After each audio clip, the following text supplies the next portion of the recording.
So you've done it. You've returned from something beyond words, beyond identity, beyond time, even. Or maybe you didn't even feel anything at all. Either way, what happens now matters. Some people leave this experience in bliss. Others feel a little confusion. Some feel like nothing happened. Some feel everything all at once. Let me reassure you that it's all valid. This isn't about what you saw or didn't see, what you remembered versus what you didn't. This is about what's available to you now beneath the surface. Molecule doesn't give you something you didn't have. It removes what was in the way. And what's left isn't a new you, it's a truer you, a less veiled version of your truest nature. Right now, your nervous system may be still integrating. Your mind might be grasping to make sense, and let it. But you, awareness itself, are unchanged. And that's the point.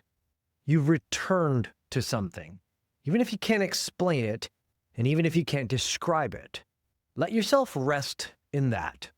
Don't rush to journal or to make it mean something. For now, just be still, be quiet, and be here.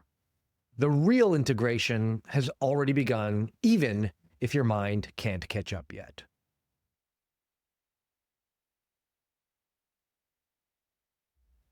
In fact, let's talk about integration, because let's be honest, after an experience like this, it can be tempting to chase the high, or to relive the peak, or to go back and try to make lightning strike twice. Or, at the very least, your mind is searching for meaning because, well, that's what it does. But the real invitation now is to slow down, to bring that insight into your life. Integration means taking what you've experienced in that space and anchoring it into your nervous system, your choices, your relationships, and your presence. This doesn't require effort or achievement. It simply requires awareness. It might look like noticing a moment of silence inside before reacting, choosing to sit with discomfort instead of running from it, feeling love without actually needing a reason, saying no to something that no longer resonates, or just noticing the thoughts, feelings, perceptions, and sensations without identifying with them. These aren't big, dramatic changes. These are micro shifts in orientation, from identity to being, from control to presence, from seeking to resting.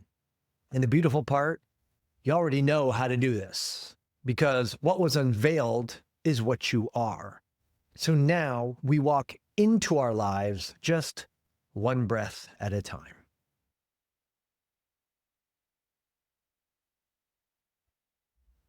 The world might want you to get back to normal, right? To check emails, to handle your to-do list, to re-enter the matrix. But let me suggest something radical. Don't be in a rush to bounce back. Let this integrate in silence. Let this work on you in the background.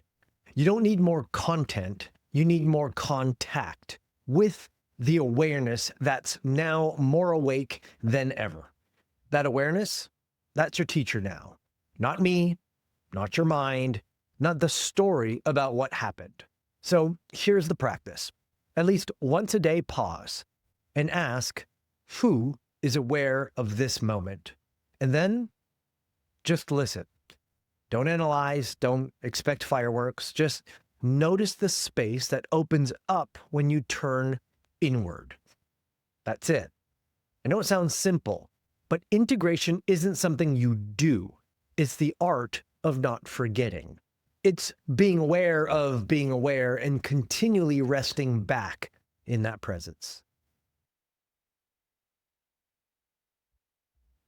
Let's also keep it real for a second. There are some very common traps that people fall into after an experience like this. And if you're human, you're probably going to meet at least one of them. So let's just name them right now, not to judge, but to stay conscious and aware of them. One is spiritual inflation, thinking now I've had this amazing experience and I've arrived, that you're more awake than others. Hint, if you're comparing even a little bit, your ego has still got the mic. Next, spiritual bypassing. This is where you use the language of awakening to avoid the hard emotions or your real responsibilities. Love and light is cool, but let's not forget to stay grounded. What about 3, chasing the high? Feeling like you have to get back to that experience or constantly live in that experience. The reality is, you don't. What matters is here and now. Always. Or 4th, isolation. Trying to do it all alone. See, integration loves community, so reach out and be witnessed. The antidote to all of these, however, is just simple. Presence. You don't need to hold on to what happened. You don't need to turn it into a belief system. Just keep showing up with honesty, with humility, and with curiosity. And remember, the point isn't to become someone better. It's to realize who you never stopped being. Practice this daily, and you'll see how beautiful life becomes.